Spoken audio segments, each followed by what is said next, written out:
Nós temos o privilégio, a grande felicidade de termos conosco uma convidada especial. Veio de um pouquinho longe, de Tatuí, São Paulo. A Neila Diniz Oliveira, pode ficar lá em casa, conhecermos um pouquinho, foi tão bom, Neila. Ela é escritora da nossa Casa Publicadora Brasileira, já há bastante tempo, né, Neila? Tem 7 livros escritos e há quase 2 anos ela teve mais uma função a qual aconteceu, ontem nós conversamos, bem por um presente de Deus, né, Neila? Ela tem viajado quase todo esse Brasil fora também, estava há pouco tempo, fazendo palestras, mostrando a importância do nosso departamento das crianças, mas também para lar e família. Como tema, transformando uma geração, né, Neila? Que possamos estar com o coração aberto, que possamos permitir que Deus a use mais uma vez, nesse momento, nessa palestra tão importante para toda a igreja. Um bom dia, um feliz sábado a todos. É um prazer muito grande estar novamente aqui em Porto Alegre. Em outubro do ano passado, eu estive na Igreja Central e eu sempre sou muito bem recebida aqui. Então, quero já de antemão agradecer a recepção que nós tivemos, eu e meu filho mais novo. Quero apresentar para vocês o Mateus. Mateus, fica em pé um pouquinho. Ele é meu assistente hoje. Eu sou casada com Levi Gruber, que também trabalha na Casa Publicadora Brasileira, e nós temos 2 filhos, o Gabriel, que tem 16 anos, e o Mateus, que tem 11. É uma alegria muito grande estar aqui. Eu gostaria de, antes de começar o sermão de hoje de manhã, elevar uma prece a Deus. Como os irmãos estão assentados mesmo, eu vou orar então daqui da frente. Querido Deus, nós te agradecemos, Senhor, porque temos mais um sábado em nossa vida. Um dia tão especial que nos mostra, Senhor, já dá uma ideia de como será estar contigo quando passaremos os sábados juntos e teremos com certeza momentos muito felizes e agradáveis. Lá, Senhor, no céu, nós não teremos separação, não teremos tristeza, só alegria, só felicidade. E eu tenho certeza que será muito bom, Senhor, ouvir de Ti as histórias maravilhosas a respeito da nossa salvação. Neste momento, antes que eu abra a Tua palavra, eu quero pedir que o Teu Espírito esteja conosco aqui, que eu seja mais uma vez usada por Ti. E também, Senhor, que as pessoas que estão ouvindo, que o Teu Espírito faça o trabalho no coração delas. São bênçãos que nós te pedimos e agradecemos em nome de Jesus. Amém. Bem, a Gisnara já me apresentou. Eu trabalho na Casa Publicadora há 26 anos. E eu quero deixar claro que eu comecei a trabalhar bem novinha lá. Comecei a trabalhar com 17 anos e eu tenho certeza de que Deus conduziu minha vida. Foi uma idade em que a gente começa a tomar as decisões mais importantes e mais sérias da nossa vida. E eu fico feliz porque naquele ambiente, dentro da Casa Publicadora, com o trabalho que eu comecei a realizar ali, eu senti como Deus conduziu minha vida, como Ele dirigiu minha vida. E eu me sinto muito feliz de hoje poder partilhar alguma coisa, poder colaborar, especialmente no que diz respeito ao Ministério das Crianças e dos Adolescentes. Eu sou editora também da lição dos adolescentes, estive lá com a classe, uma classe muito legal, gostei muito. Nós fomos desafiados no fim do ano passado para desenvolver um projeto novo para a lição. E eu fiquei muito feliz porque eu vi nisso uma resposta de Deus às minhas orações. Então, eu quero dizer para vocês que eu sou assim, eu amo as crianças, amo os adolescentes. Fico brava quando alguém fala assim deles, porque eu acredito nesta geração, não que nós não tenhamos um papel para desempenhar, aqueles que têm um pouco mais de experiência, mas a gente precisa olhar bastante para eles e nos focarmos neles. Deus vai terminar esta obra com esta geração, eu acredito nisso, amém? Antes de começar propriamente o sermão, eu gostaria de mostrar um vídeo para vocês. É um vídeo que ele já se tornou bastante conhecido, mas pode ser que você ainda não tenha tido oportunidade de assistir esse vídeo. Ele se chama Janela 414 Ele foi preparado pelo Ministério Internacional da Criança, não foi pela Igreja Adventista, foi um grupo de várias denominações que se preocupam com as crianças, com os adolescentes. Você vai notar que algumas informações elas já até ficaram um pouco desatualizadas, que a gente está vivendo num mundo em que praticamente no dia seguinte aquilo já não é mais novidade no sentido de informação precisa. Mas eu quero chamar a atenção de vocês não tanto para os dados que vão ser mostrados aqui, os dados estatísticos, mas para o que isso envolve. Tá bem? Então nós vamos assistir esse vídeo agora e depois começamos propriamente com o sermão.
You're losing us. Não vamos.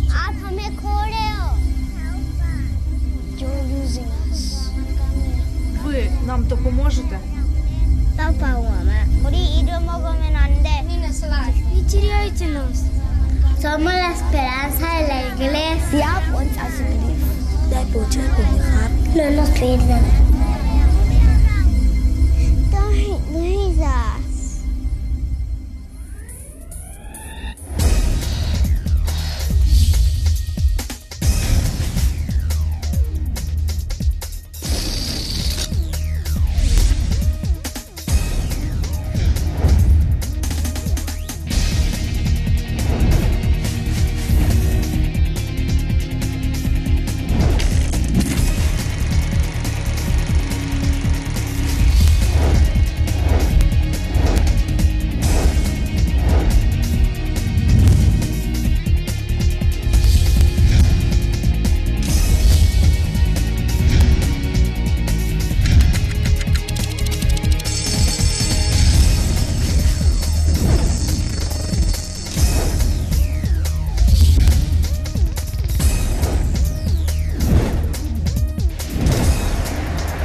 Impressionante, não é?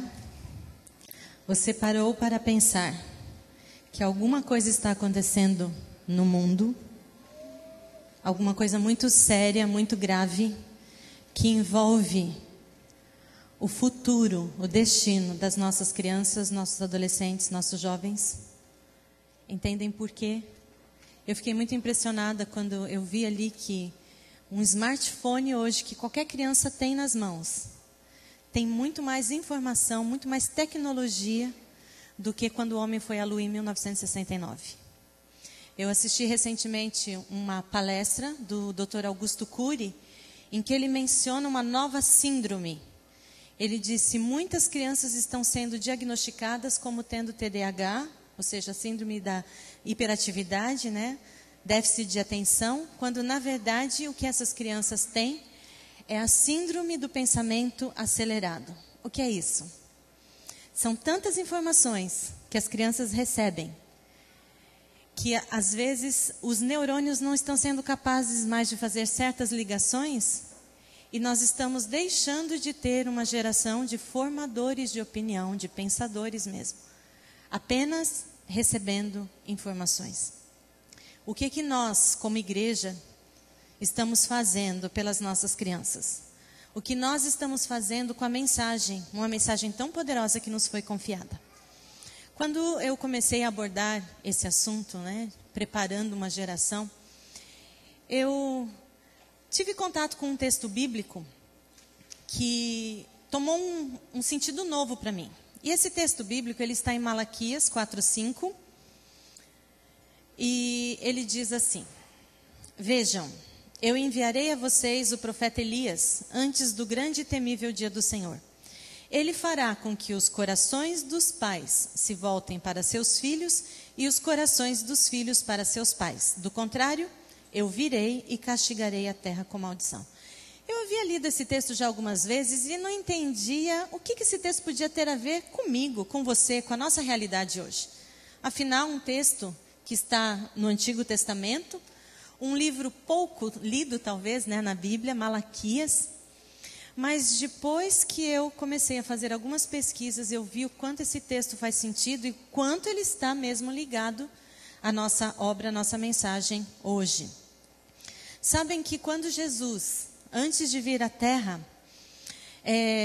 foi escolhida uma pessoa. Se lembram? Alguém que prepararia o caminho do Messias. Quem foi essa pessoa? João Batista. João Batista, ele tinha uma mensagem poderosa para a sua época, para o seu tempo. E a mensagem de João Batista era: arrependam-se, porque está próximo o reino de Deus. Essa era a mensagem que João pregava às pessoas. E muitas pessoas foram convertidas com essa mensagem.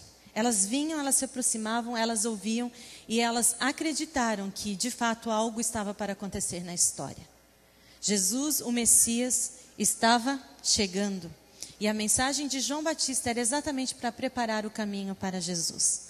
Bem, nós estamos vivendo um período parecido, porque hoje nós pregamos e acreditamos em quê? Na segunda vinda de Jesus. Jesus está para voltar à terra. E o que nós estamos fazendo? Hoje, a nossa mensagem deve ser: preparem-se para encontrar-se com o seu Deus. Essa é a mensagem para hoje, para o nosso tempo. Mas como que nós estamos nos preparando para nos encontrarmos com o nosso Deus? Você já parou para pensar nisso? Eu vejo muitos jovens aqui. E talvez eles estejam em fase de preparação mesmo para o Enem, para essas provas, né? Quem sabe daqui a pouco vão estar cursando alguma faculdade. Vai adiantar eu apenas querer entrar numa boa faculdade se eu não me preparar? Eu não estudo, eu fico ali, aproveito meu tempo como eu bem entendo, e eu vou chegar e fazer a prova e eu tenho certeza que eu vou bem. É assim que funciona? Não, não é. As pessoas que querem alcançar sucesso, que querem ter boas notas, elas precisam se preparar agora. Suponhamos que você e sua família estejam planejando uma viagem, aquela viagem assim dos sonhos. Mas, ótimo, vamos fazer a viagem. Mas vai adiantar se você não se preparar? Se você simplesmente cruzar os braços e esperar que tudo aconteça? Não é assim. Se você está planejando uma viagem, você vai ter que ir atrás das passagens, você vai ter que ver o hotel onde você vai ficar. E quando estiver bem perto mesmo, você vai ter que preparar suas malas. É assim, a gente tem que se preparar. Mas por que com o céu seria diferente, hein? Se nós falamos tanto, se nós acreditamos nisso, que Jesus vai voltar e nós queremos viver com Ele no céu, será que seria diferente? A gente não precisa se preparar? Vejam, existe uma diferença entre mérito e esforço. Nós não temos méritos para irmos ao céu. E isso foi resolvido graças a Jesus, que veio, morreu no nosso lugar, nos ofereceu, por sua graça, nós temos condições hoje, se aceitarmos o sacrifício de Jesus, de estarmos um dia com Ele no céu. Mas esforço é diferente de mérito. Isso não quer dizer que nós devemos apenas cruzar os braços e não temos nada que fazer aqui. Vocês viram que o tema do sermão que eu escolhi para esta manhã foi a família que sonha com o céu. Por que eu escolhi esse sermão, esse tema?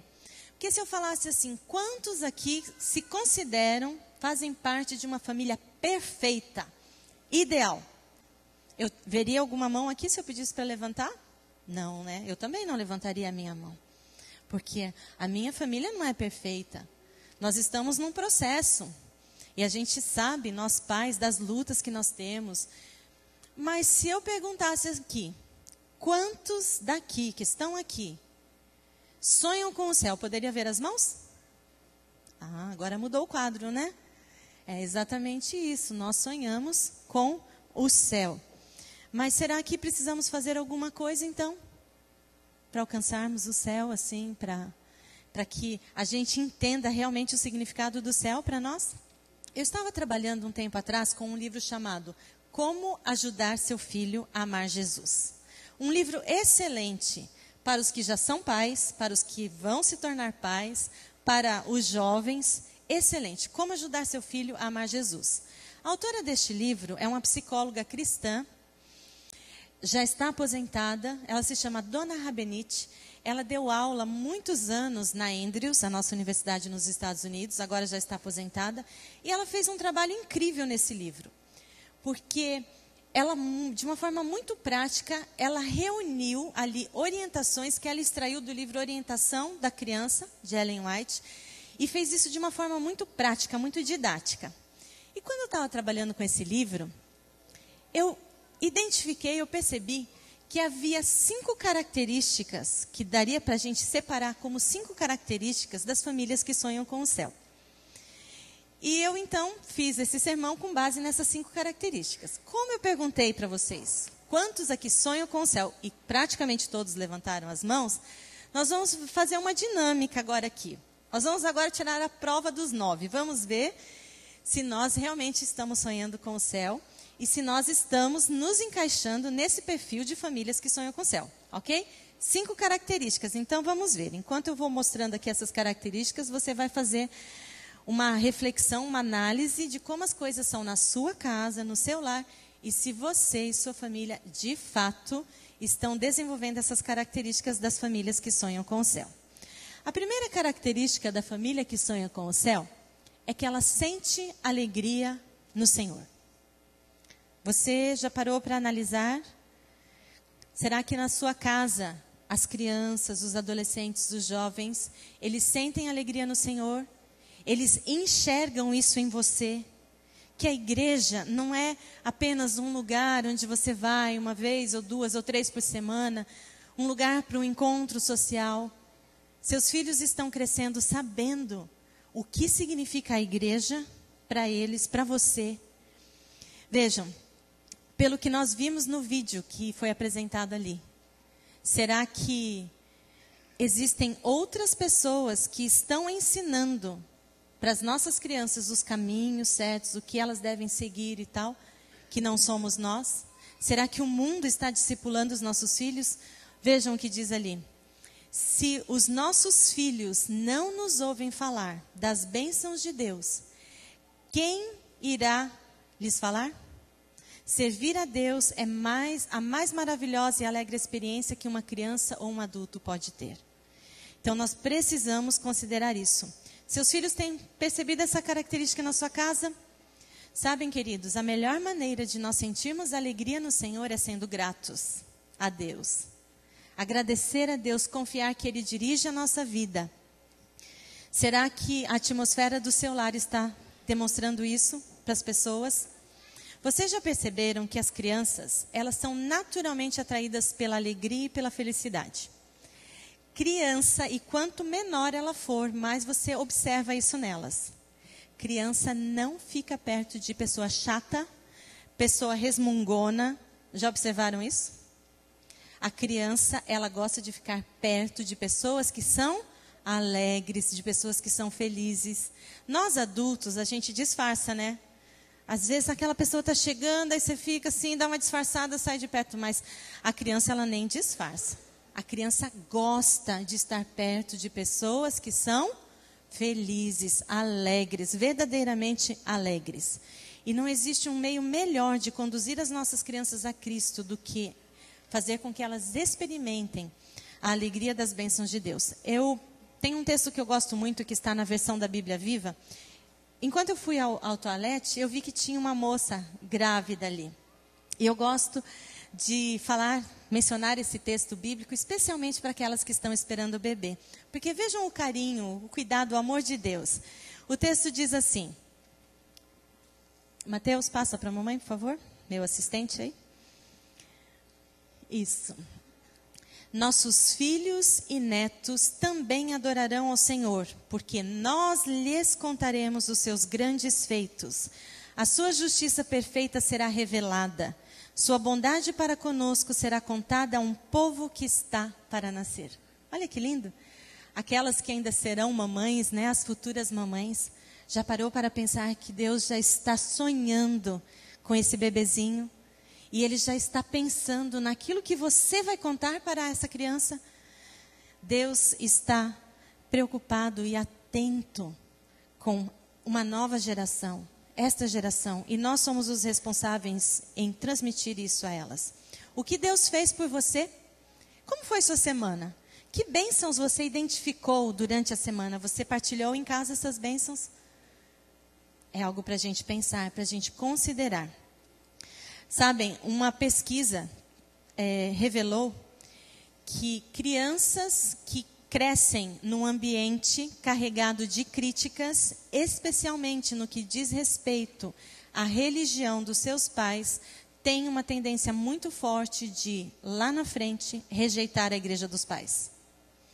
E eu vou dar alguns exemplos bem simples aqui.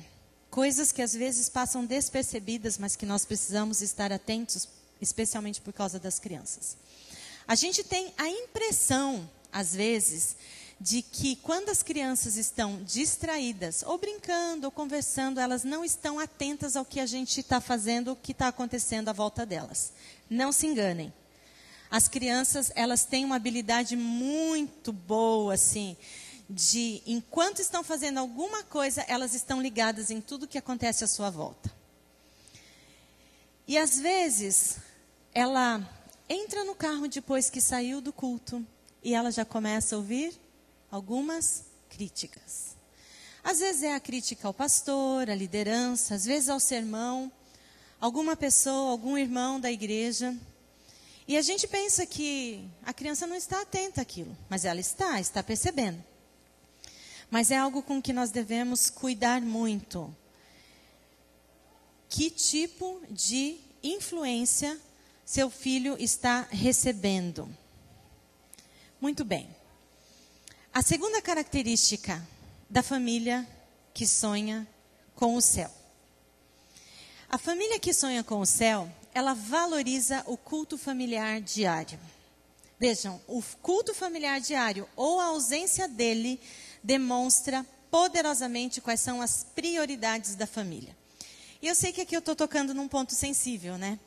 Porque no mundo que a gente vive, com a correria, a rotina louca que a gente tem, parece que tudo que a gente não tem tempo mesmo é separar algum momento para o culto familiar.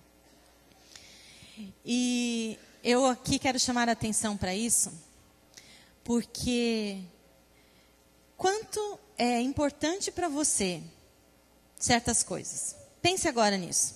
Claro, você vai dar importância, você vai separar tempo para aquilo que é valioso para você. Vocês sabem que os cultos familiares, eles são comparados ao altar da família. E, infelizmente, esse hábito, esse costume tem se tornado cada vez menos constante nas famílias. Uma pesquisa indicou que menos da metade dos membros da igreja fazem culto regularmente em casa, durante a semana. É um número bastante assustador, não é? Mas eu estava falando em altar da família. No passado, a forma como o povo de Deus demonstrava sua fidelidade a Ele era através dos altares que eram levantados para sacrifício. Vamos voltar um pouco na história. Se lembram de Adão e Eva quando saíram do jardim? Eles foram expulsos do jardim. E Deus então deu uma orientação. Eles deveriam levantar um altar, ali sacrificar um animalzinho. Esse animalzinho apontava para o sacrifício de Jesus que aconteceria lá na frente. E enquanto eles fossem fiéis a Deus, enquanto eles aceitassem que Deus fosse soberano na vida deles, eles realizariam esse ritual. Depois a gente vê a história de Noé. Se lembram que quando o mundo ficou numa situação terrível, Deus chegou a se arrepender de ter criado o ser humano. Então vem o dilúvio, mas uma família é poupada. Uma família de toda aquela geração foi fiel a Deus. E Deus não os trataria da mesma forma. Eles dentro da arca foram preservados. Quando eles saíram da arca, qual foi a primeira atitude de Noé? Qual? Levantou um altar, ali sacrificou um animalzinho e rededicou sua família a Deus. Depois a gente vê outros exemplos. Eu creio que o mais conhecido é o de Abraão. Porque a Bíblia nos conta que todos os lugares por onde Abraão passava, ele levantava um altar. Onde ele colocava a sua tenda, ali também, ele levantava um altar. E olha que coisa interessante e curiosa. Muitos estrangeiros passavam por aqueles lugares e eles viam onde Abraão havia levantado aquele altar. Eles reconheciam e eles também adoravam a Deus naqueles altares que Abraão havia levantado. E depois a gente vê a história de Elias. Quando Israel chegou no período assim de mais declínio espiritual, quando estavam sendo governados por um rei ímpio, uma rainha ímpia, pagã, Acabe e Jezabel, Deus manda Elias, profeta. Mas antes de Elias enfrentar os profetas de Baal corajosamente, ousadamente, o que ele fez? Primeiro levantou, reconstruiu o altar do Deus verdadeiro. Dá para a gente perceber aqui a importância disso, um sinal de fidelidade para com Deus. Hoje, queridos, nós somos convidados a também levantarmos esse altar diariamente em nossa casa. Hoje, não mais para sacrificar ali um animalzinho. Não há mais necessidade disso, porque Jesus já resolveu isso. Jesus já foi o sacrifício perfeito, completo. Mas sabem o que nós somos convidados a fazer através dos cultos? Através desse símbolo de levantar o altar ali todos os dias em nossa casa? O que nós estamos precisando sacrificar no altar? Sabem o quê? O nosso eu. Nós não deveríamos, queridos, sair de casa e nem voltar para casa, terminarmos o nosso dia, sem colocarmos ali em submissão a Deus o nosso eu, as nossas vontades, o nosso dia. Você vai sair com a sua família, cada um vai para um lado, cada um vai fazer uma coisa. Não tem nada melhor do que você, em oração, entregar a Deus sua família naquele momento e pedir a orientação do Espírito para o seu dia.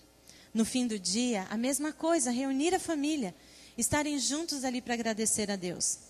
E sabe, eu tenho uma boa notícia para você. Se você acha que a sua rotina é louca demais, que você não tem tempo, sabem que os cultos têm assim uma regrinha, né, que a gente poderia, quem sabe, encaixar. Eles devem ser, passa para mim, Mateus, breve, simples, agradável e espiritual. É bem fácil para que ele se encaixe aqui, nessas regrinhas, né? Olha, o culto, ele não precisa ser longo, ele não precisa ser monótono nem trabalhoso. O culto familiar deve realmente ter cerca ali de 10 a 15 minutos. Se você seguir essas 4 diretrizes, seus filhos terão lembranças muito gostosas do culto familiar. O que envolve um culto simples? Você pode escolher um hino, uma história bíblica, uma atividade da família e uma breve oração. É claro que cada família tem as suas características. Lá em casa, por exemplo, eu já estou com um filho adolescente, o outro juvenil. O que nós escolhemos fazer? Nós escolhemos ler um livro nos nossos cultos, que eles escolheram. Então, um bom livro. Cada culto, a gente lê um capítulo desse livro. Às vezes, a leitura está tão gostosa que a gente até passa, né, de um capítulo. E depois, então, que a gente lê esse capítulo, a gente faz uma oração e canta uma musiquinha que nós escolhemos, um hino que nós escolhemos para encerrar o culto. Isso é à tarde, que a gente tem um pouco mais de tempo. Pela manhã, nós já estamos até dentro do carro, que eles têm escola cedo e tal. Nós lemos um texto de uma caixinha de promessas, um texto da Bíblia, e oramos e pedimos que Deus nos acompanhe, que Deus abençoe aquele nosso dia. O que você pode fazer para tornar o culto agradável? Bem, lembre-se de que o culto é o momento de você ir a Deus com as suas alegrias, preocupações, de ouvi-lo e aprender dele e de aproximar os membros da família. Dicas bem simples, bem práticas. Você pode, por exemplo, na hora que vai contar a história, Você tem crianças pequenas? Coloque sua criança no colo. As crianças gostam muito desse aconchego familiar, de estar pertinho do papai e da mamãe. Já são maiores, na hora que vão fazer oração, deem as mãos. Essas coisas simples vão trazer momentos, vão trazer lembranças agradáveis para a mente das crianças. As atividades gostosas vão aumentar a alegria no culto. Agora veja, o culto não é o momento para você aproveitar que a família está reunida, para você distribuir tarefas, para você xingar, para você dar bronca. Aquilo que você lembrou, puxa, eu devia ter falado, não falei agora. Não use o culto para isso. Use o culto, sim, para endireitar as coisas, fazer as pazes. Sabe aquela palavra atravessada que você falou para o seu cônjuge, que você não deveria ter falado? Aproveite o tempo do culto para fazer isso. Na frente dos filhos, pedir perdão, pedir desculpa, acertar as coisas, dê um beijo, faça as pazes. O carinho que reveste essa experiência do culto vai permanecer como uma brilhante recordação para eles. E para que o culto seja espiritual, precisa ficar clara a diferença ali entre as atividades comuns do dia a dia e as atividades que devem ser feitas no culto. Vejam, o culto é um momento de trazer a Deus para a nossa vida de modo intencional, de permitir que nossos filhos saibam que a Bíblia, sua palavra, é o guia para a vida e que nós o amamos e desejamos viver para sempre com ele. O culto é um momento para que o Espírito Santo influencie a sua família, influencie as suas decisões, influencie as suas escolhas. É um tempo espiritual mais do que qualquer outra coisa. Por isso, todas as nossas atividades devem estar centralizadas em Deus e em sua palavra. Terceira característica, você está fazendo aí uma análise? Por enquanto está dando certo? Vocês estão se encaixando aí nessas características? Espero que sim, hein? A família que sonha com o céu, a terceira característica dela é que ela faz escolhas sábias. Faz escolhas sábias. Cada dia estamos fazendo uma declaração duradoura sobre o que é mais importante na nossa vida por meio das escolhas que fazemos. Vejam, as nossas escolhas são a religião em ação. Uma mensagem que as crianças percebem facilmente. Alguns exemplos. Imagine que na sua casa, o momento de culto ou mesmo de leitura da Bíblia, ele merece 5 minutos. E é tudo feito com pressa, sabe? Ninguém vê a hora de terminar, estão fazendo só. Mas bem naquela noite vai ter assim, sabe aquele jogo brasileiro, né? Gosta muito de futebol. Aquele jogo, fim do campeonato, aquele jogo que todo mundo estava aguardando. Quanto tempo leva em uma partida aí de jogo de futebol? 45 minutos cada tempo, aí tem o intervalo mais 15. Se tiver prorrogação ou se for para o pênaltis, vá lá que tem aí umas 2 horas e pouco. Mas você não está entendendo, o jogo, é o final do campeonato.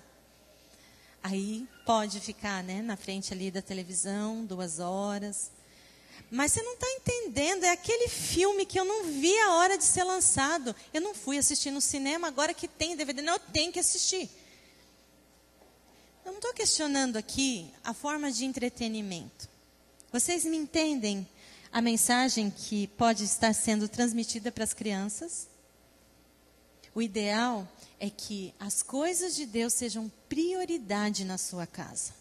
Que as crianças entendam isso. É isso que elas vão levar para a vida delas. Mais um exemplo.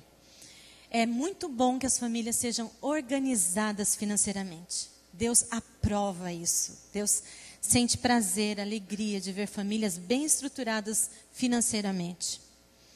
Que façam seus orçamentos, que fiquem dentro desses orçamentos. Mas imaginem que a igreja está fazendo uma grande campanha. Vocês vão fazer uma reforma, alguma coisa, uma salinha que precisa de algum recurso ali e tal, e a igreja está fazendo uma grande campanha. E aí começa, o pastor vem, o primeiro ancião vem, as professoras falam e tal, e pedem a colaboração. Será que é hábito da família separar o dinheiro que vai servir, colaborar para essas coisas da igreja? Será que as crianças estão vendo isso como algo que é feito de coração em casa? Ou será que elas percebem que existe uma grande euforia, um grande planejamento para algum projeto da família, mas não para a igreja? Coisa simples, a gente precisa considerar. Bem, essa autora que eu mencionei a vocês, a dona Rabenite, ela fez uma pesquisa entre alguns jovens cujas famílias foram consideradas famílias que deram certo. Sabe aquelas famílias cujos filhos já cresceram, praticamente já até tiveram seus próprios filhos, famílias que foram consideradas famílias que deram certo. E quando foi feita uma entrevista com esses jovens dessas famílias que deram certo, eles responderam o seguinte, vejam aqui o que para eles foi o diferencial. Eles disseram o seguinte, que a primeira coisa que eles observaram foi a influência positiva dos pais. Depois, o envolvimento dos filhos no trabalho missionário dos pais. Eu não sei se você é da época, eu sou dessa época, que quando chegava no sábado, depois do culto, alguns irmãos se reuniam, pegavam uma pastinha, uma bolsa e saíam para distribuir folhetos missionários. E naquele tempo, as crianças elas iam junto. Não tinha esse negócio de, ai, coitadinha das crianças, a gente vai distribuir livro missionário. Ai, elas não aguentam andar um quarteirão. Não, vamos fazer o seguinte, a gente vai providenciar, alguém vai ficar na igreja para elas ficarem no ar-condicionado ali e tal, e alguém vai tomar conta delas para a gente fazer esse trabalho missionário. Irmãos, não é o melhor. Se você quer que seu filho cresça comprometido com esta igreja, ele precisa ser envolvido em tudo. Nós vamos passar por tempos muito difíceis ainda. E o que essas crianças estão aprendendo? Se você tem um projeto missionário, não exclua seu filho desse projeto. Inclua, que ele se sinta parte daquilo. Eu posso garantir para você que isso não vai fazer mal para ele. Muito pelo contrário. Ele vai entender a missão desta igreja. A outra coisa que eles falaram é o senso de fazer algo pelo Senhor. Toda família deve ter um projeto próprio, missionário, particular, de fazer algo pelo Senhor. Outra coisa que eles mencionaram, envolver-se como família para ajudar outras pessoas. Essas crianças, esses jovens, sempre foram envolvidos nas atividades familiares para ajudar outras pessoas. E o que eu considero aqui o mais importante, sabe o que eles disseram? Que eles consideravam seus pais sinceros e honestos, os mesmos em casa e fora dela. Sabem o que isso quer dizer? Que os pais eram exatamente aquilo que eles aparentavam ser. Nada disso de na igreja o pai ser uma coisa, a mãe ser uma coisa e em casa ser outra. Coerência. Eles eram exatamente aquilo que eles aparentavam ser. Pense naquilo que a sua família faz durante a semana e pergunte-se: que mensagem sobre valores os meus filhos, as crianças estão aprendendo por meio das escolhas que nossa família faz? A resposta é vitalmente decisiva para o crescimento espiritual de toda a família que sonha com o céu. Bem, vamos à quarta característica. Nós já vimos 3 características aí, eu falei que são 5. A família que sonha com o céu, ela seleciona o que ela vê e ouve. E olha que interessante isso daqui, olha. Os quadros na parede, as revistas e os livros, a música, os programas de televisão, o que se acessa na internet, tudo isso ajuda a criar a atmosfera espiritual da família. Depois que eu li isso daqui, e me perdoem, né, aqui o Marco Antônio e a Gisnara, porque eu estou hospedada na casa deles, eu não consigo mais chegar numa casa e não observar essas coisas. Eu observo tudo. Porque você já tem ali uma ideia da atmosfera daquela casa só com o que você vê ali na decoração, sabia? O que é importante para aquela família? E ontem eu achei assim muito lindo, porque enquanto eles vieram aqui para a igreja, eu fiquei em casa, descansando um pouquinho com o Mateus, e o Jean Marco também ficou em casa, na casa deles. E nós conversamos um pouco e assistimos um pouco da TV Novo Tempo, e eu disse para eles: olha, agora está na hora da gente dormir, amanhã a gente tem que acordar cedo. E a gente já estava se preparando para dormir no quarto que nós estávamos, o Mateus e eu. E aí o Jean Marco abriu a porta assim devagarzinho e falou assim: vocês já fizeram a oração? Podemos fazer juntos? Eu achei lindo isso, porque nós temos o costume em casa de também fazer isso. Então, assim, de cara eu já me senti muito à vontade, muito confortável na casa deles. Porque, vejam, uma criança, se ela fez isso é porque é um hábito. Ela já está, né, já está desenvolvendo isso, está aprendendo isso. Bem, por que eu falei de você selecionar o que você vê, o que você ouve, o que você lê? Eu quero fazer uma pausa aqui, e isso tem a ver com as palestras que eu tenho dado. Pode ser até que alguns de vocês já tenham visto isso, porque foi colocado no YouTube, eu também já estive na divisão sul-americana, então lá eles gravaram esse culto. Então, depois até se você tiver curiosidade, você pode acessar a palestra completa, mas eu não posso deixar passar a oportunidade de chamar a atenção de vocês aqui para esse ponto. Ellen White, ela compara a leitura, as sementes que são lançadas na mente da criança e que produzirão seus frutos. É claro que o tipo de fruto vai depender do tipo de semente que está sendo lançada. E queridos, o inimigo sabe disso. Hoje eu estive na classe dos adolescentes e eu falei para eles, eu falei assim: olha, não se enganem, não se iludam. Não pensem vocês que Satanás não conhece a Bíblia. Não pensem vocês que Satanás não lê espírito de profecia. Porque ele lê. Ele não apenas lê, ele estuda. Por quê? É muito simples. A Bíblia, que é a palavra de Deus, revela a história toda, completa. O que já aconteceu, o que está acontecendo e o que vai acontecer. Os livros do Espírito de Profecia, que são o legado profético que nós temos, eles também revelam essa história todinha, do começo ao fim. E ainda que ele seja muito inteligente, porque ele foi um anjo de luz outrora, ele não sabe, ele não teria outra forma de saber do futuro, porque ele não é onisciente, se ele não buscasse as informações. E onde essas informações estão? Na Bíblia e no espírito de profecia.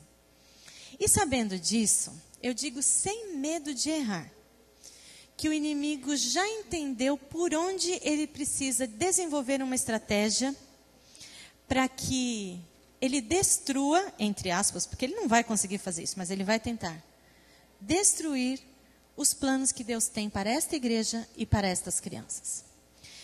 Em 1997, e eu já vou pedir uma licença aqui para vocês, porque eu estava numa igreja e depois um irmão veio falar comigo no final, e ele falou assim: olha, eu gostei muito do seu sermão, mas teve uma parte ali que eu acho que você pôs algumas coisas que são mensagens subliminares e tal. Então, eu já vou pedir licença para os irmãos aqui e já fazer um esclarecimento. O que eu vou mostrar aqui não é mensagem subliminar. É mensagem declarada. Tá bem? Não tem nada, nem precisa procurar coisa assim. O que está por trás? Porque eu estou mostrando para vocês claramente. E assim, é uma oportunidade que eu não posso perder. Porque eu quero que vocês fiquem atentos a isso, certo? Em 1997, começou a ser lançada uma série que ganhou muita popularidade no mundo todo. Fez assim um tremendo sucesso comercial, editorial. Eu estou me referindo à série Harry Potter. Vejam, todos os 7 livros que foram preparados por sua autora, Joanne Rowling, foram publicados. E ainda deram origem a 8 filmes. Num período de basicamente 10 anos, muitas crianças foram alimentadas com esse tipo de literatura. Por que eu digo 10 anos? Porque foi exatamente de 97, desde a publicação do primeiro, até 2007, a publicação do último. O conteúdo desse material, a história de um menino de 11 anos que descobre que é bruxo. Mas em vez disso ser algo assustador ou mesmo repulsivo, se tornou algo legal, até mesmo especial, porque na comunidade em que ele vivia, se você não era bruxo, se você não era simpatizante pelo menos da magia, você era considerado um trouxa. Assim que a autora coloca as coisas ali. Bem, no seu aniversário de 11 anos, Harry, que até então achava que era um trouxa, descobre que na verdade ele era um bruxo. E o menino então vai para a escola de bruxaria e feitiçaria de Hogwarts, onde ele vai aprender a controlar os seus poderes mágicos. Essa autora trouxe de uma forma diferente, com uma roupagem nova, apresentou a bruxaria e a feitiçaria de uma forma cheia de aventuras e tal.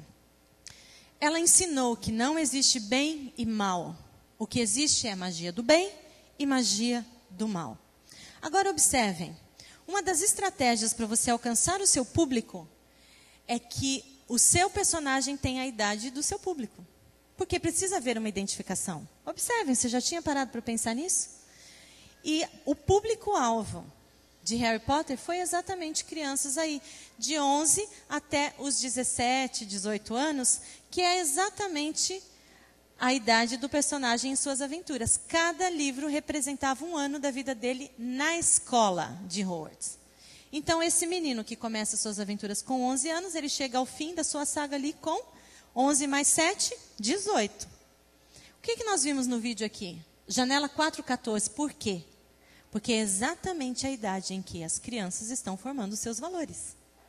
Bem, depois nós vimos com surpresa o lançamento de uma outra saga, uma outra série, que foi a saga Crepúsculo. Aí você agora vê um assunto como vampirismo, que tempos atrás você nem precisava dizer que era errado, porque isso estava sempre associado a filmes de terror. Mas e agora se isso vem embalado assim, com uma roupagem bonita, de um romance, entre uma jovem, adolescente e um vampiro de 104 anos, que respeita, tem todo o respeito por ela, que, assim, um personagem que, apesar de ser vampiro, fez muitas menininhas suspirarem e dizer, como eu queria que isso acontecesse comigo, como eu queria que aparecesse um cara assim para mim. Bem, ao Brasil, a saga Crepúsculo chegou com mais força em 2008. Ela foi lançada em 2005. Apenas uma curiosidade aqui. A autora dessa saga se chama Stephanie Meyer. Ela disse que em 2003 ela teve um sonho. E nesse sonho ela viu o que se tornaria o 13º capítulo do seu primeiro livro. Ela começou a escrever assim, porque é onde acontece o encontro dos personagens. E ela disse que ela ouvia uma voz falando à sua consciência e ela tinha apenas o trabalho de sentar e digitar. Ela é religiosa. Ela é mormon. E uma das filosofias dos mormons é acreditar que a queda do ser humano não foi algo tão ruim, porque trouxe conhecimento à humanidade, ainda que tenha sido o conhecimento do mal. Bem, ela deu numa entrevista uma declaração que ela disse: eu não escolhi os vampiros, eu nunca tinha pensado em vampiros antes. Eles me escolheram. Apenas uma definição aqui, bem simples sobre o que são vampiros. E aqui eu queria chamar a atenção especialmente dos adolescentes e dos jovens. Vampiros são espectros de seres malignos, vítimas de suicídio ou bruxos, mas podem também ser criados quando um espírito maléfico possui um corpo ou quando se é mordido por um vampiro. Alguma coisa de romântico aqui?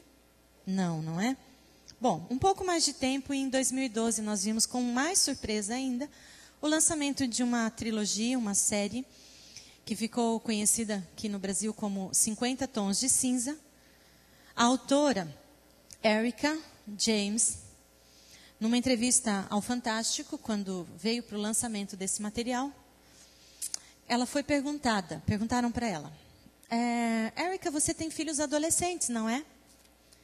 Porque qual o conteúdo desse material? A história de uma jovem universitária que se envolve com um empresário, um homem muito rico, um homem muito sedutor, mas cujo conteúdo básico é o sadomasoquismo, ou seja, uma distorção completa do que deve ser o relacionamento entre um homem e uma mulher. Até uma psicóloga falou recentemente, ela publicou isso no Facebook, que se essa história fosse verdadeira, ela não tinha nada para acabar bem, né? Porque, com certeza, esse homem ia ser preso como abusador, essa moça ia ter muitos problemas psicológicos, emocionais, quer dizer, pessoas emocionalmente saudáveis não veem graça num material como esse. Mas ela foi perguntada: Erica, você tem filhos adolescentes, você escreve, e você disse que escreveu essa saga porque você leu Crepúsculo e você sentiu falta, assim, de algo um pouco mais apimentado. Você incentiva que seus filhos leiam isso? Qual foi a resposta da autora? Nem sob a mira de um revólver eu permitiria que meus filhos lessem isso. Quer dizer, aquilo que eu não quero para mim, que eu não quero para minha família, eu quero para os filhos dos outros. É bom a gente ficar atento. Eu sempre apelo para os juvenis, para os adolescentes, para os jovens. Se vocês têm muito interesse em ler alguma coisa, vão ver primeiro quem é o autor. Não sejam assim ingênuos. Pesquisem antes para saber quem são os autores. Bem, o que a gente vê aqui? Eu falei de sementes, Ellen White, né, faz essa comparação, leitura, sementes, dão seu fruto. Vamos imaginar que uma criança tivesse 10 anos em 97 e que ela tenha começado a ler a série Harry Potter. 10 anos é o público, né, alvo, 10, 11 anos ali. E que ela tenha lido todos os livros de Harry Potter. Então, depois de 10 anos, ela leu todos. Em 2008, quando chega ao Brasil com mais força, a saga Crepúsculo, em filmes, quem que é o público? Aquela mesma criança. Sabiam? Aquela mesma criança, ela era uma criança ali. Agora ela é o adolescente. E aquela mesma criança que tinha 10 anos em 97, é o público também de 50 Tons de Cinza. Em 2012. 25 anos, ali vai se identificar perfeitamente com a personagem que tem 22. Dá para a gente perceber o que está acontecendo aqui? Isso daqui que eu estou mostrando para vocês é apenas a pontinha do iceberg. Isso daqui não é nada comparado ao que o inimigo tem feito. Como ele tem procurado atrair. E fazendo assim, as pessoas pensarem, não, isso não tem nada a ver. Ah, eu sou inteligente, eu sei fazer a diferença. Eu leio isso, isso não me afeta. Não se iludam com isso, porque Satanás, ele não está preocupado se você está acreditando piamente naquilo. Ele quer apenas uma coisa de você, um espaço. Um espaço. Porque se você abrir esse espaço para ele, ele sabe que ele pode avançar e fazer muito mais. Não deem, por favor, não deem espaço às armadilhas do inimigo. E sabem por quê que o plano tem sido esse. Porque Deus tem uma profecia e Deus tem um plano especial para as crianças, adolescentes e jovens. E isso está na Bíblia, está em Joel 2:28. Diz assim: depois disso, derramarei o meu espírito sobre todas as pessoas. Mas observem aqui o destaque: os filhos e as filhas de vocês anunciarão a minha mensagem, os velhos sonharão e os moços terão visões. O que será que vai acontecer quando o tempo do fim mesmo chegar e a gente não puder falar? Quem vai falar? Eu não sei, é uma coisa muito particular. Mas você já parou para pensar que, especialmente no Brasil e em outros países, apenas as crianças e adolescentes e os idosos estão protegidos por estatutos próprios, diferentes, que inclusive estão praticamente acima da Constituição do país? Por que será? Porque quando chegar mesmo o tempo do fim, quem sabe eles vão ser aqueles que poderão continuar pregando essa mensagem. Mas será que eles estão sendo preparados para isso? Nós estamos preparando as nossas crianças, os nossos adolescentes, para que eles sejam fiéis defensores da verdade, a verdade que está na Bíblia, que está no Espírito de profecia. Eu estive em abril fazendo uma semana de família lá nos Estados Unidos, na igreja brasileira, e eu estava numa loja. Vocês até podem depois ler essa experiência completa na página da divisão Portal Adventista, porque eu tenho escrito uma coluna ali mensalmente. E eu me deparei com um material. Eu estava numa loja de brinquedos, esperando meu marido, e eu vi isso daqui, My Little Pony. Aí quando eu peguei o livro, eu na hora me lembrei que uma mãe que tinha assistido uma palestra que eu fiz, ela tinha me falado que permitia que a filha assistisse os desenhos. A filha tem 3 anos. E ela falou: mas depois que você apelou para que nós pais acompanhássemos, soubéssemos o que nossos filhos estavam assistindo, lendo e tal, eu sentei e fui assistir um episódio. E nesse episódio, pode passar, Mateus? Bom, esse daqui é o que eu encontrei nesse gibizinho aqui, né? É a princesa Celestia com a princesa Luna. E assim, na primeira página, elas já são apresentadas, elas governavam o reino de Equestria juntas, até que Luna começa a sentir ciúme de Celestia, porque uma governava o dia, a outra governava a noite.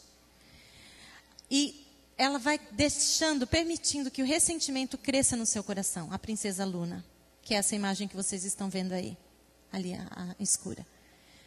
Até que ela não suporta mais aquilo, e elas então brigam, e a princesa Celestia, usando a magia, os elementos da harmonia, ela usa todo esse poder mágico para expulsar Luna de lá, do reino em que elas viviam. E a pôneizinha que estava lendo essa história, descobre uma profecia em que, depois de 1000 anos, Luna voltaria e tentaria tomar o reino de Celestia. Isso lembra alguma coisa, irmãos? Depois de 1000 anos, você já leu o último capítulo do livro Grande Conflito? O que vai acontecer depois do milênio, depois que nós passarmos 1000 anos no céu, antes da nova terra? Antes de Jerusalém descer aqui e a terra ser restaurada? O que vai acontecer? Você se lembra? O que Lúcifer vai fazer? Só que, sabe como que termina a história? Celestia perdoa a Luna. E elas passam a governar o reino juntas como era antes. É assim que essa história vai terminar? Não é. Mas eu pergunto, será que as nossas crianças, os nossos adolescentes, os nossos jovens, eles conhecem a história do grande conflito e a história da redenção a ponto de ver algo assim e identificar? Será que os adultos, os pais, eles são capazes de identificar essas armadilhas? Bem, voltando a falar do episódio que essa mãe mencionou para mim, pode passar, Mateus? Aqui, pode já. Ela disse que no episódio que ela sentou para assistir com a filha, a vilãzinha, né, falou assim: ai, eu estou enjoada desse planeta e dessas criaturas patéticas. Ah, já sei. Vamos usar toda a nossa magia para acabar com eles, e eles nos adorarão por isso. Vejam as mensagens. Eu digo novamente, tem alguma coisa de subliminar aí? Não tem mais. Até uns anos atrás, a gente até podia ver com desconfiança algumas coisas e pensar assim, não, isso aqui é uma mensagem subliminar. Hoje não mais. Hoje, o inimigo não se incomoda mais de mostrar a verdadeira cara dele. E sabe como ele trabalha? Dizendo assim, você tem o direito de escolher. Por que você não pode ouvir o meu lado da história? E no lado da história dele, ele tem razão. Ele se rebelou e ele assume isso porque Deus é autoritário, é injusto. Será que nós vamos permitir que as nossas crianças recebam esse tipo de informação sem conhecer a verdade? Pode passar, Mateus? Sabem que foi feita uma pesquisa dos 10 canais de televisões pagas, o Discovery Kids é o mais visto. E dos 10 canais, os 4 mais vistos são canais para crianças. Será que nós estamos, irmãos, cometendo o erro de deixar, às vezes, os nossos filhos na frente da televisão, achando que, não, isso daí não tem problema? Será que nós estamos delegando a televisão, a internet, a educação espiritual, religiosa que nós precisamos dar para os nossos filhos?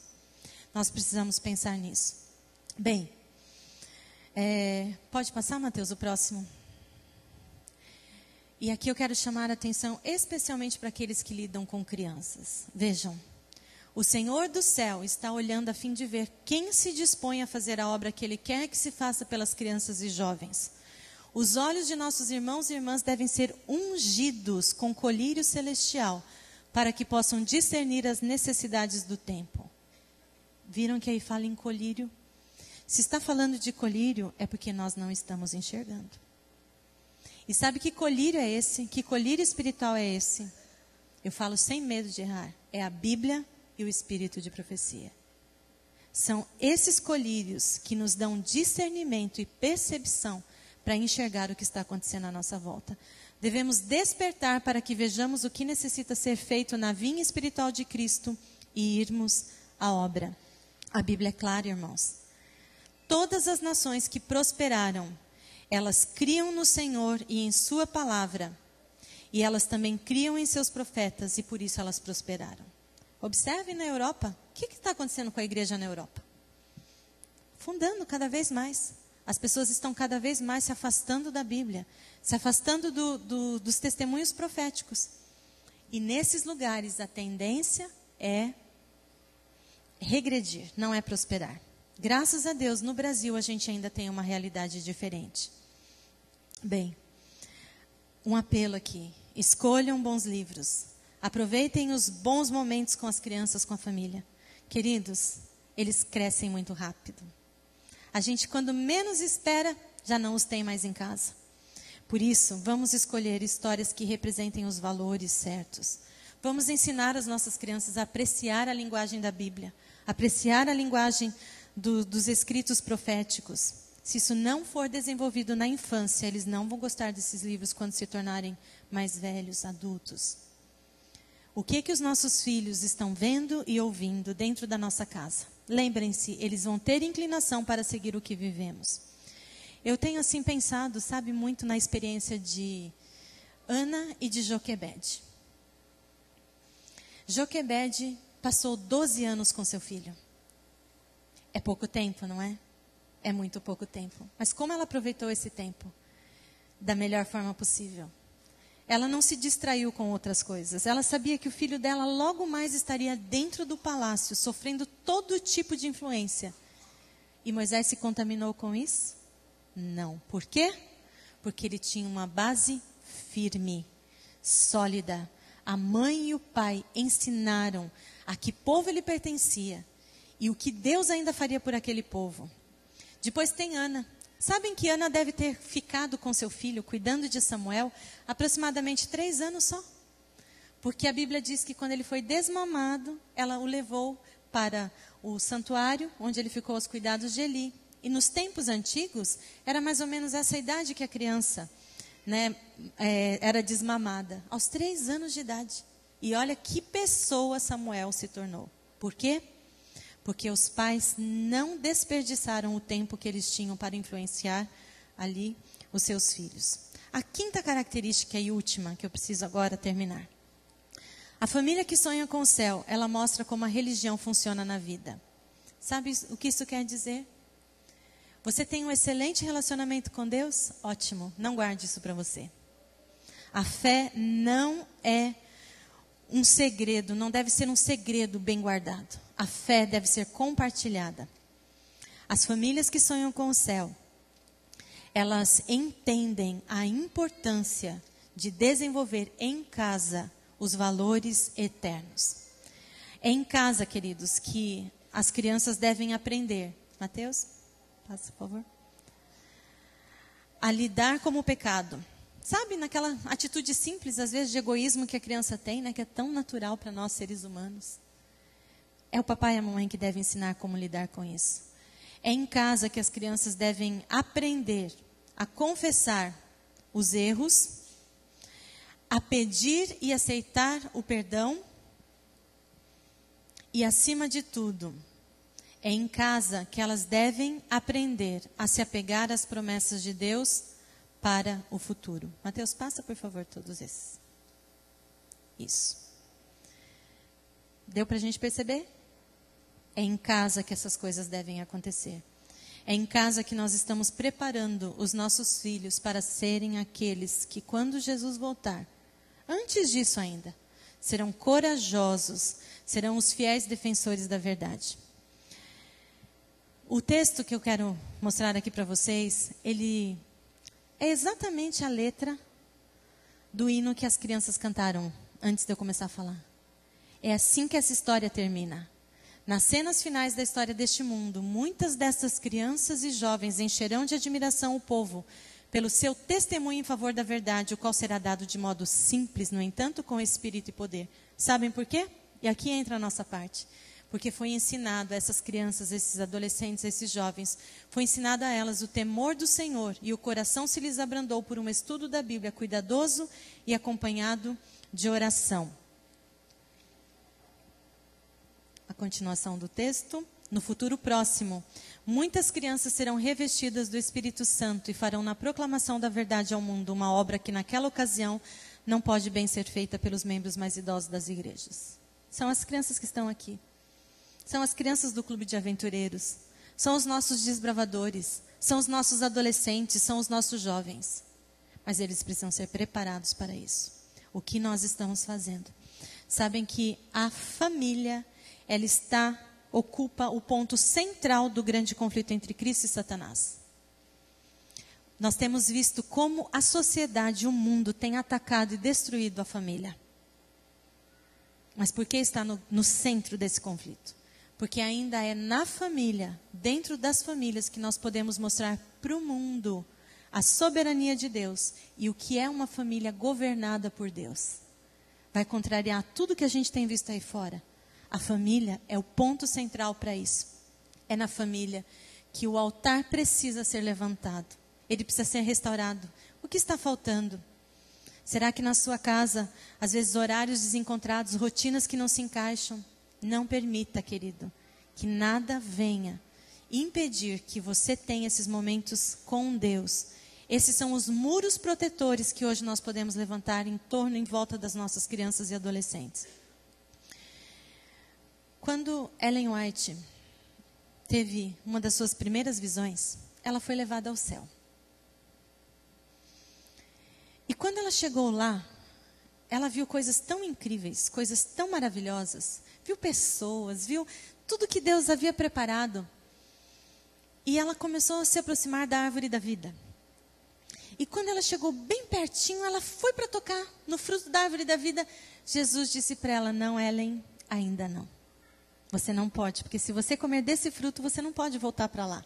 Porque esse é o fruto do qual nós vamos nos alimentar para vivermos de forma verdadeira a eternidade. E aí Deus disse para ela, Jesus disse: Ellen, você precisa voltar. Você precisa voltar e você precisa contar para todas as pessoas o que você viu aqui. E Ellen levou muito a sério isso. Essa jovem que depois se tornou uma mulher, uma senhora, viveu pensando naquilo que ela viu no céu. E sabe o que ela disse? Que quando ela voltou assim, né, dessa visão, tudo aqui perdeu a graça. Que até assim a cena mais linda da natureza, nossa, era pálida, muito pálida perto do que ela já tinha visto no céu. E ela fez da sua vida um ministério em favor dessas crianças, desses adolescentes, desses jovens, para que eles também queiram o céu. Isso é real. Nós vamos ter um momento agora muito especial e eu queria que você imaginasse. Se imagine agora um pouquinho. Imagina Jesus voltando. O que nós vamos entregar para ele? Será que nós vamos poder olhar com a cabeça erguida? Senhor, aqui estão aqueles que o Senhor me entregou? Será que nós veremos com alegria, com expectativa, essas crianças, esses adolescentes e jovens sendo coroados, recebendo das mãos de Jesus a coroa? Isso tudo é real. Às vezes a gente tem a tendência de imaginar que isso é só uma história. Não é. Essa é a nossa história. E quando isso acontecer, irmãos, só haverá dois lados. Um lado daqueles que estarão recebendo Jesus com alegria e recebendo as coroas, a coroa da vida eterna. Mas haverá um outro grupo. Um outro grupo que se lamentará. Meu apelo nesta manhã, queridos, é que todos nós que aqui estamos, todos estejamos do lado certo. Que nós possamos receber Jesus com alegria, porque eu não tenho dúvidas, Jesus vai voltar nos nossos dias, é no nosso tempo. Amém? E que essas crianças estejam preparadas, que essa geração esteja preparada para defender o lado certo, o lado de Deus. Amém.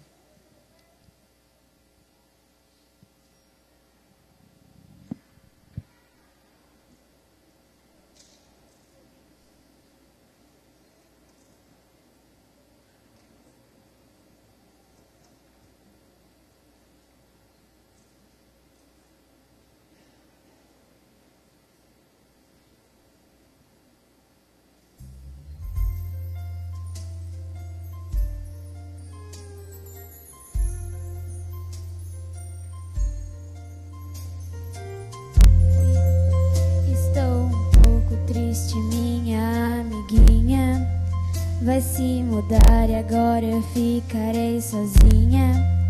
Terei saudades, acho que eu vou chorar. Pare, não fique assim, pois neste mundo tudo muda. A alegria vai embora e nos derruba. Mas seja calma, isso um dia vai mudar. Sabe, ouvi falar e me disseram que é verdade. Se for assim, assim terei felicidade. Quero um lugar onde não há separação. Olha, estou contando toda a realidade. Jesus irá nos levará pra sua cidade. Ali a paz perdurará no coração. Vai ser demais. Lá estarei com minha mãe e com meu pai. Abraçarei Jesus e muito, muito mais. Para os amigos não direi adeus jamais. Lá brincarei com o leão mansinho e outros animais. Eu voarei nos montes sem me preocupar. Não sentirei a dor, o amor perdurará. E os heróis da Bíblia quero todos eles conhecer. Desejo logo ver do céu Jesus descer. E neste dia também quero encontrar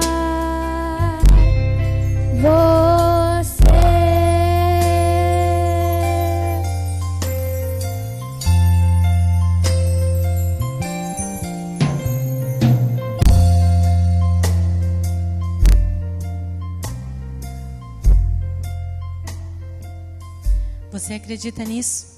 Esse lugar é real. Um lugar em que nós poderemos brincar com os animais, em que nós iremos conhecer outros lugares e mais do que tudo isso, que nós estaremos com Jesus, nosso grande amigo e Salvador. Se você acredita nisso e se você quer reconsagrar a sua família hoje a Deus, eu gostaria que você se colocasse em pé para que nós oremos.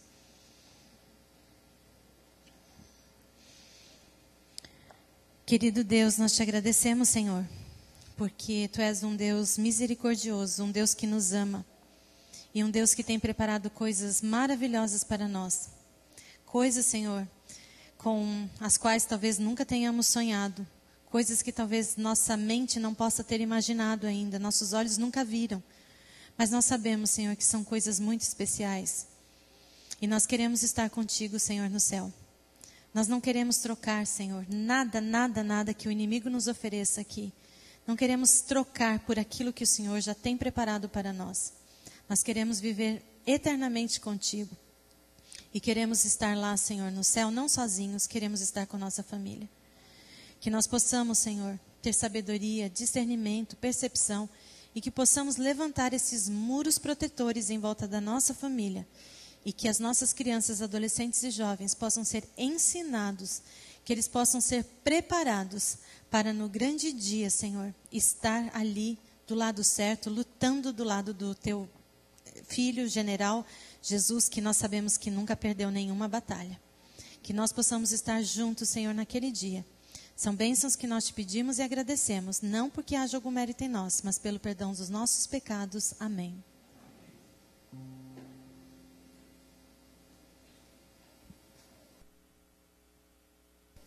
Eu vou pedir apenas assim uma licença para os irmãos.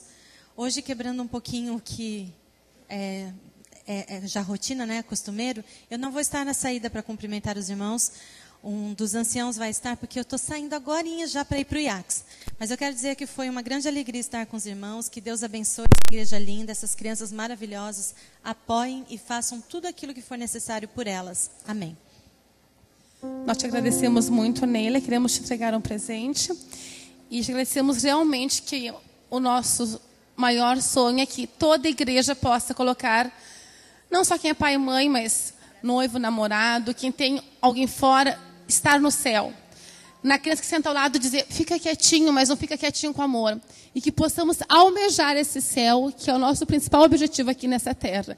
Que nós possamos influenciar os outros, e não os outros nos influenciar.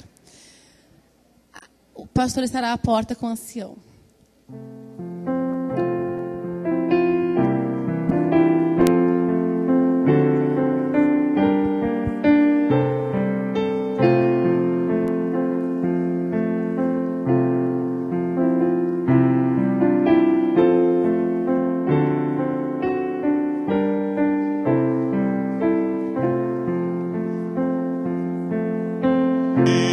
Não saia sem Cristo.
Sexta-feira à noite, só pensa na igreja. Sábado, só a igreja. Você já imaginou o tempo que você está deixando passar? Você já imaginou que isso não volta mais? Que esse tempo que você passa na igreja vai passar?